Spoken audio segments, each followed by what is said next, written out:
Hey YouTube, it's Clash1990, and today I have a deck tech for Alpha Clash, and this time it is going over my Genesis mid-range deck. So let's, well, you don't need this portal. We'll get the portal out of there. Not part of the deck tech. Anyway, this is the cool ClashCon full art promo that all the participants got with amazing art, by the way. Genesis in general has a lot of really great art. So anyway, let's get into the deck by going over the contender. It's a 30 health, 1 attack, 0 defense, and the 2 abilities you'll always have is once per turn. You may play 1 ready card from your resource zone as if it were in your hand, and if you do, put a card from your hand into your resource zone. And then whenever a Genesis Clash card is played from your resource zone, you may activate the portal. Um, yeah, both of these abilities are great. A lot of people kind of look over that bottom part, but having a free way to activate the portal is excellent. And Genesis is also just fantastic for newer players because you don't have you're not just sitting there worried about what you're resourcing. Genesis always has access to the cards that you're resourcing, unlike any other contender pretty much in the game. So there's no decision paralysis on what card you're going to be losing potentially to have a resource. You'll always have a chance to play it, unless it's a trap. I don't think traps work for this. Let me know in the comments down below. But anyway, I don't even have traps in here, so it doesn't matter. And then once you're at 15, non-clash buff cards you play from your resources zone cost 2 less to play. So very cool. And I should mention this is definitely my favorite deck for Alpha Clash. I love this contender, and this deck in general is just the definition of mid-range control, and it's very easy to pilot and it's very fun to play as well. So anyway, that is our contender. I'll go over the Clash cards first. Let me separate them. So before I get into this, this is definitely just a mono blue sort of good stuff type deck. There's just a lot of really, really good blue cards in here. And this one in particular, along with Lynn Nanite Assassin. So anyway, let's start going over the Clash cards. So I run 4 of the Genesis the Oppressor. This is like the main go-to, like kind of end-all be-all Clash card. 6 drop, 6/5, and has a trigger enter ability if it is played from your resource zone, ready up to 2 resources you control, which is great, especially for both of these next 2 abilities.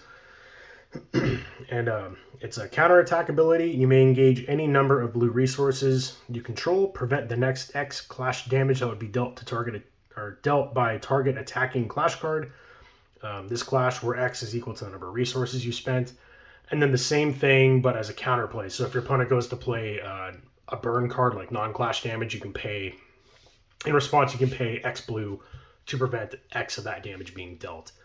So on top of being a really good beat stick, 6/5 is no joke. Untapping resources, you'll always play this from resource zone, by the way. Like all of my big stuff, I always resource early on. And then being able to just prevent damage at like any given point is very, very cool. I do run the legendary, or it's the alpha rare version of it, which is my absolute favorite art in Alpha Clash, by the way. I love this picture. The silver text, everything, it's just great. The space, but yeah. 5 drop, 6/5, undisputed, unrivaled, trigger defeat, put this card into your resource zone engaged, so you can just keep coming back over and over again. You play him from your resource zone, swing, and then, or if your opponent attacks, you block, it's defeated, goes back to resource zone. Next turn, you can just replay it. So it's a continuous, guaranteed 6/5 as long as it's defeated. Things that don't defeat it, like just straight up send a Clash card to Oblivion, this guy will just stay in Oblivion. He won't go back to Clash Zone. And this card also has each ability among all Clash cards in play. Abilities are the bold ones like Flight, Breakthrough, Exclusive, so on and so forth. Great, great card. All around just solid. Next, I have 4 copies of Genesis Changing Plans. It's kind of hard to read the name. I always just say 4-drop Genesis whenever I play this card. But anyway, it is a 4-cost 4/2 as Interception. All of those are just fine. And then on trigger defeat, put this card into your resource zone engaged. So again, when it dies, it becomes a resource, and then you can replay it. Having a 4 attacker is always good to just trade into something and kill something that's a 4 defense or less. and then just gaining the resource, and then just being able to replay it, so on and so forth, and just keep cycling through your Genesis stuff. So long as you have cards in your hand, which should not be a problem.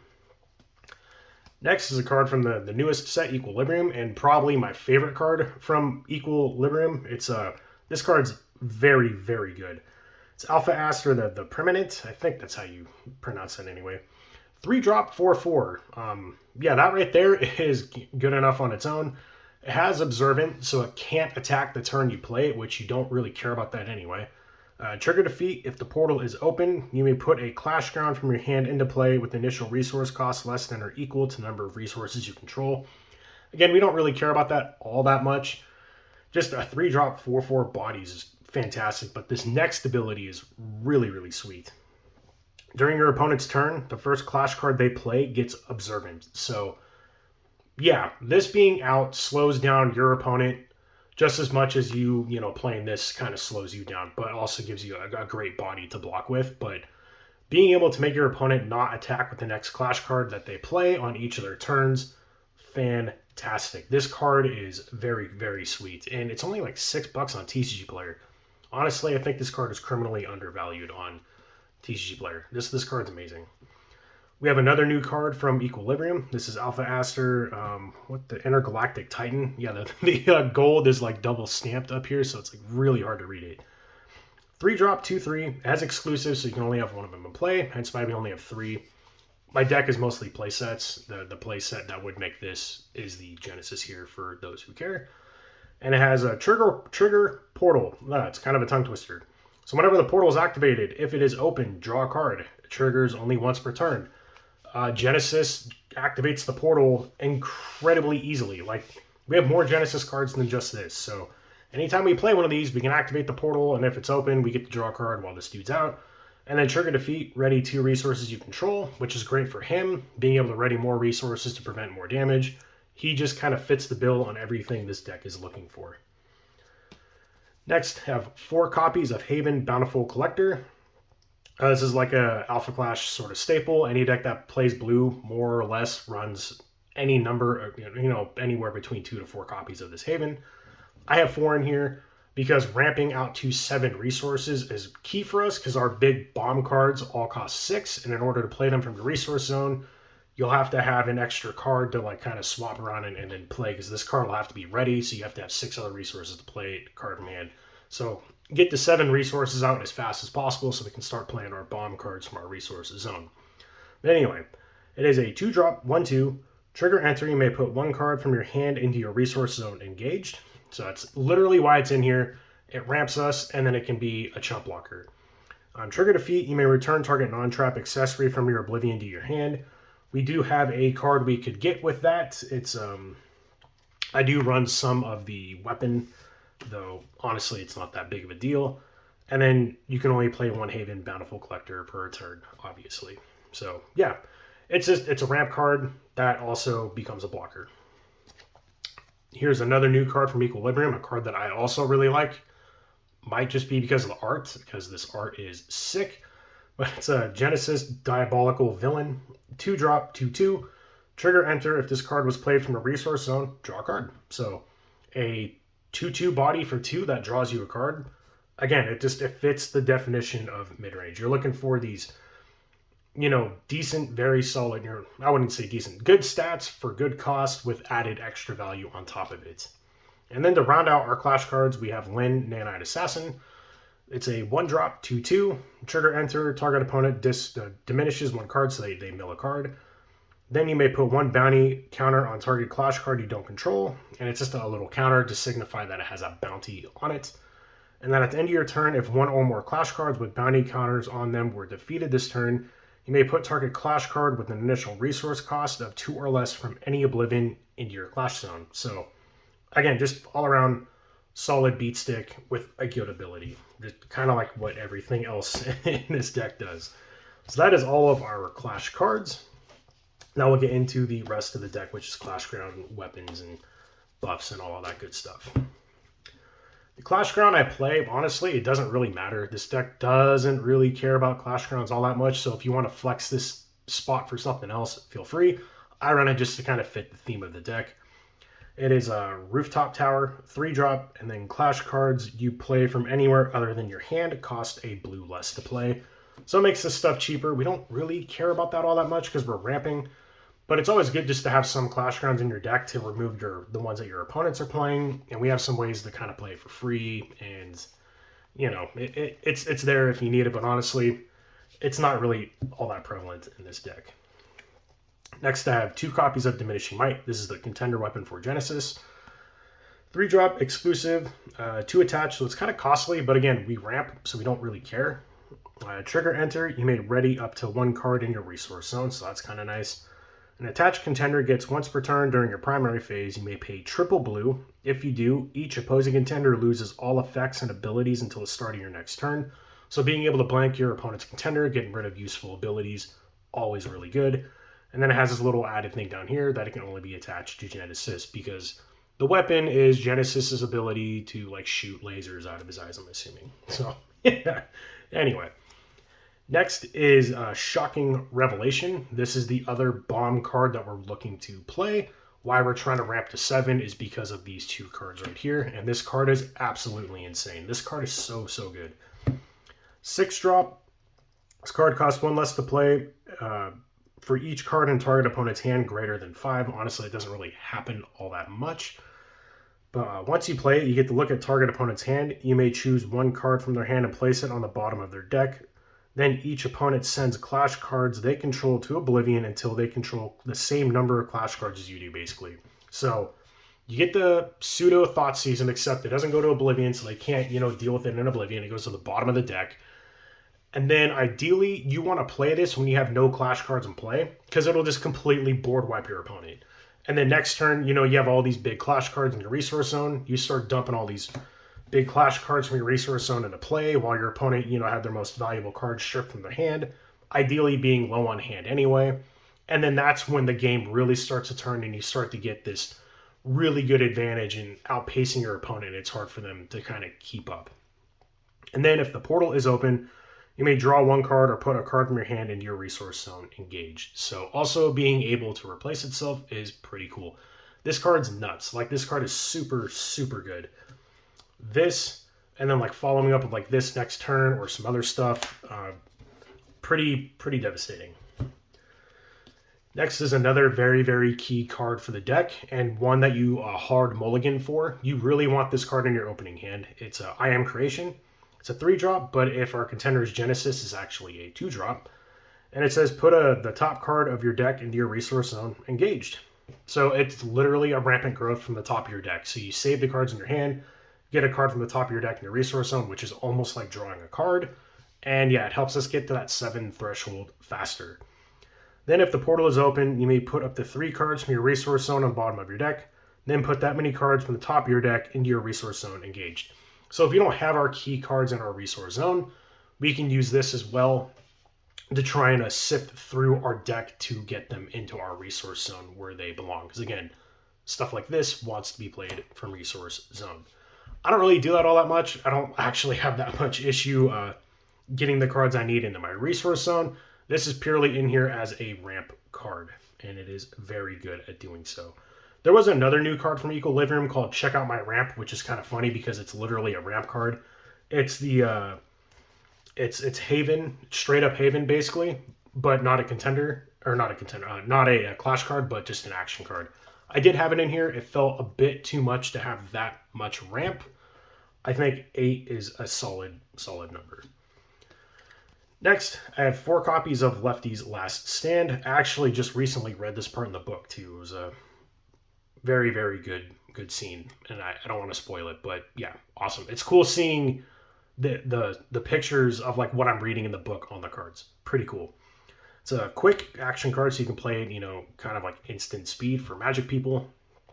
2-drop, counterattack, prevent all clash damage that would be dealt by a target attacking clash card during this clash. So this thing, when we play it, it readies 2 resources. This just happens to cost 2 resources, so we play this, we pass our turn, our opponent goes to attack or whatever. We can play Lefty's Last Stand, prevent all damage that their clash card is doing, but ours, if we choose the block, we'll still get to do our clash damage and potentially kill them while they're not doing anything to us. So Lefty's Last Stand is a very good combat trick, fog-ish sort of card that just kind of fits with the 2 cost, and we have a bunch of ways to untap 2 resources. Very good. And then lastly, we have our 4 Clash buffs, and it's Augmented Reality. Eventually, I want to swap to the Genesis Clash buff, the one where you can put an attacking card into the resource zone.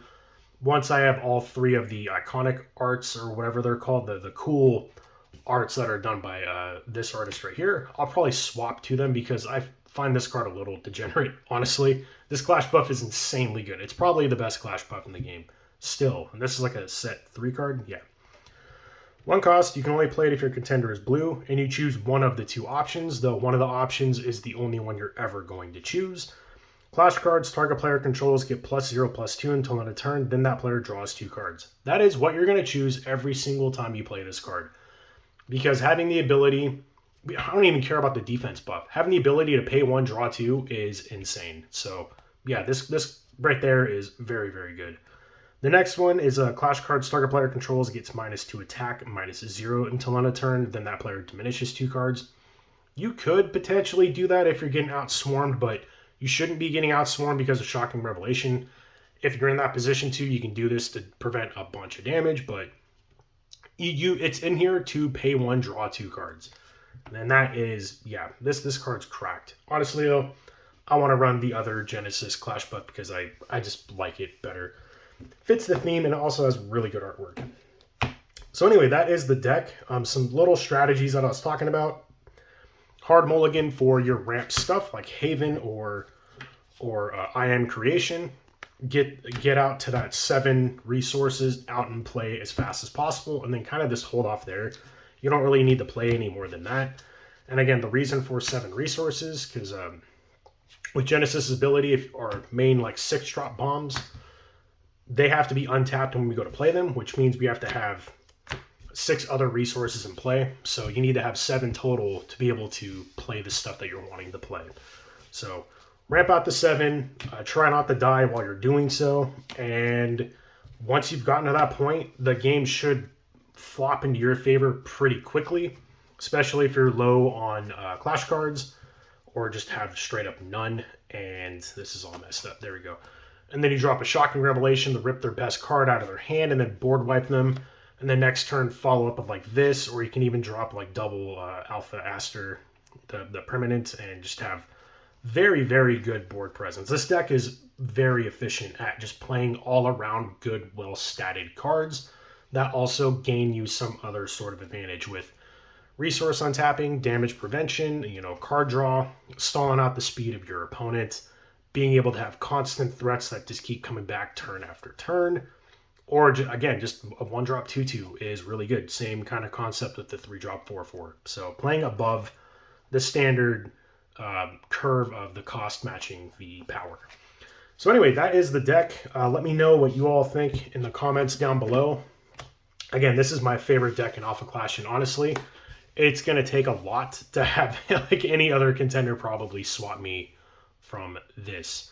So as usual, I'll have a I'll have a deck list in the description down below. Make sure to like, comment, subscribe, all that good stuff. And until next time, I'll catch you all later. See ya.